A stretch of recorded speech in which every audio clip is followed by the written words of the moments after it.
Hello, this is Will, and I'm going to bring you revelations about your ADCs like you've never seen them before. Will, I'm not Will, but he thinks he's like some prophet of Rift or some shit. Well, I mean, look at my name. It is Real Prophet.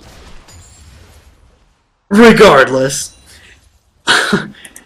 no, different ADCs really are different, and the guy on the other team just did not understand that in the least. And he did not know who Graves was at all.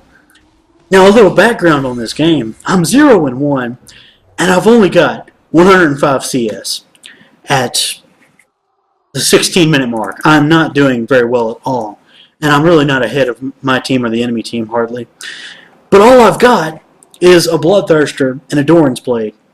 Now, the thing about Graves is he is not so much an attack damage carry. He is an AD caster, and I'm going to demonstrate the damages right here, as this Twitch just did not understand.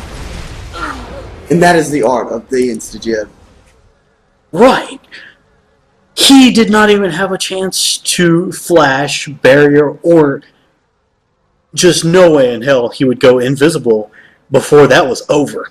Even though he opened in his stealth. Even though, he just thought he would be able to win because he got the first few attacks in, and that's just not how it works. This is Graves, part 1. Now let's skip ahead to part 2. Now, for this clip, my only kill was that Twitch earlier, and I really haven't got any more items. But my ult is now level 2, and very shortly, Vayne gets caught.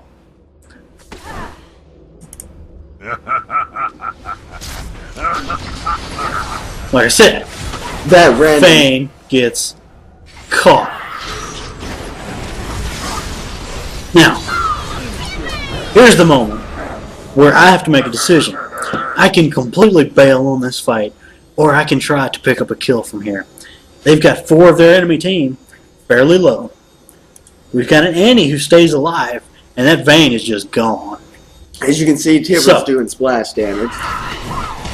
Ignoring the Tibbers comment, I am basically 1v3 here because this Annie is just not going to be able to help me. And they're all going to come down this bush to me. Now, I completely botched my flash, but Thresh has missed his hook. So at this very moment, I am not behind on cooldowns at all. And I realize I'm watching my ultimate. It has just come up. So then we come across a moment like this. That wild-ass Twitch kill. Yeah, mind you, I had no idea that Twitch was there. I was completely focused on that Renekton that was right behind me. Twitch was just a thirsty bitch. Yeah, hush. Now, like I said before, Graves is an AD caster. I did not need my auto attacks to pick up those kills. I just needed all of my combo to be ready. And I really punished them for following me for so long. Quite beautifully done. I could have done better though. And now I deliver unto you the end times, when this 1-8 misfortune suddenly turns around and uses her abilities to the best that her team could ever ask of her. Just pay attention. Watch. It's not actually her damage. Watch closely as she lines this ultimate up. She's gonna get you. As you can see, she did not do all that much damage, but the point still stands of this clip. Misfortune and Twitch are of their own tier of ADC. Now what they have is the ability to sit in the back and just rain havoc down on the entire enemy team at one time. They can Twitch with a hurricane, can build for auto attacks. Misfortune can build as a caster with Black Cleaver and do amazing amounts of damage. If they're actually good.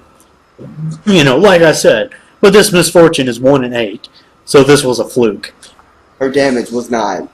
She did not have the damages.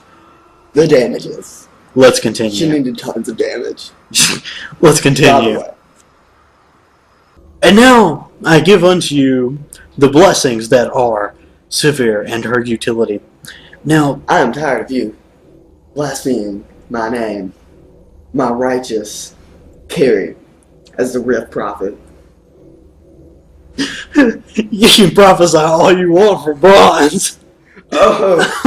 Oh, we're on a high horse here because we carried her again as ye. Hey, Let's give him a hand clap, everyone. who here earned their gold portrait in solo queue? I don't think you earned it, seeing No. how you Hush. suck shit as I have. Oh. Hush. No. Now, as I was saying, Severe is has a unique place. She has utility. She has engage and disengage, while also having some decent lane clear. And damage. Now, here Yasuo is attacking our inhibitor, and normally he'd be able to escape, but I'm just not going to let that happen. It's very important to find displaced enemies that you can pick off, especially when they're carrying. Especially when you're playing Yi. Or, okay, just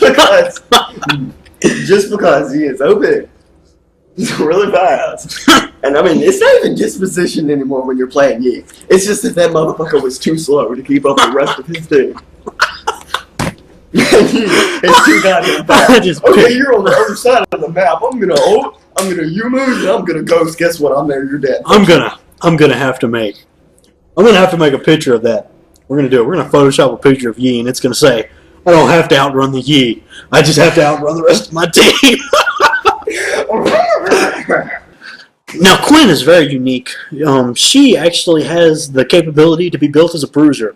Sometimes I like to build her with a frozen mallet, specifically, because most of what I use her for is for running people down. Because you're a troll. Hush, you. I usually have Ghost and my ult up at the same time, and I mean I'll run from across the map and still catch them before they recall out. Because Quinn's only understand how.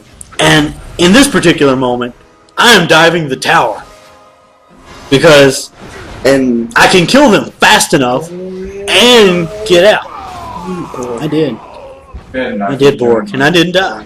the reason you didn't die is because you borked. Yeah. You better not. You're dead. Yeah. Now I didn't die because I borked. You don't go in over there, children. No, I'm tower diving and winning. Uh, But as I'm saying, different ADCs are very different. Sivir has her utility. Misfortune, Twitch have their ability to rein in team fights. Graves is an AD caster that can be built as an ADC. And Quinn is a bruiser. A very effective bruiser that is usually built as an ADC. She works very well with Bork and Frozen Mallet. And, maybe one tanky item after that. Because Bork always wins games. Remember that. Genesis won. Bork. bored. Genesis 1 bored. What do you mean Genesis 1? Genesis verse 1. Genesis, what are you talking about? The beginning. of League of Legends. Oh my god. It's like the Bible. Oh my god. ADCs came before everything. Hush! Not profit. Go back to bronze. ADC came before everything. And I'm gonna slap you right in the face. ADC came before Ash is the everything. first champion of League. Now this Kale, all the way in middle lane, I just see opportunity in this. She's already used her ult, and I am way down here. Valor to me. There's that. Well, apparently I didn't have Ghost up. But I mean, even though all of this is warded, there's no escape. There's no getting away from me. There is a Ghost on me. But just no chance of getting away. Even though she saw me through the wards. I just outrun. And that's how I play Quinn for the most part. By outrunning. I play Quinn like Yi. Now we have Corki, Ezreal, and Lucian in their own little tier. What they have is a fairly long-range poke and a short-range escape. This makes them good to be built as an AD carry, but not as a caster, because This is not a combo that you'd use all at one time to bring someone down. These are different abilities that you use at different points in the fight. Graves is something that you'll blow somebody all up. You'll blow somebody up all at once. With Ezreal, you'll build Nightborn Gauntlet and you'll spam your Q until you're ready to ult into their whole team. These champions are great for compositions with Thresh, Zyra, Lux, Jace, and Nocturne, Gragas. Things like that. Not so much fantastic for going all in, but great at catching someone out and just doing a bunch of damage all at once to them while they're caught.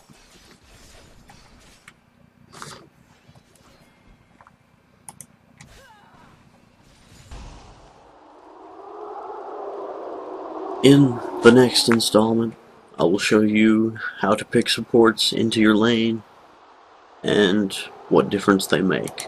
Because believe me when I say, the right support makes all the difference.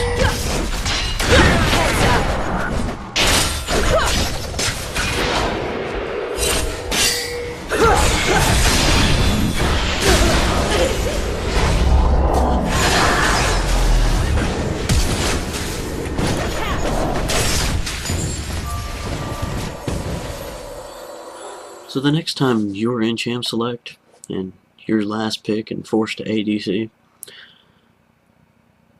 give some thought to what your team needs, but even more so importantly, play something you're good at.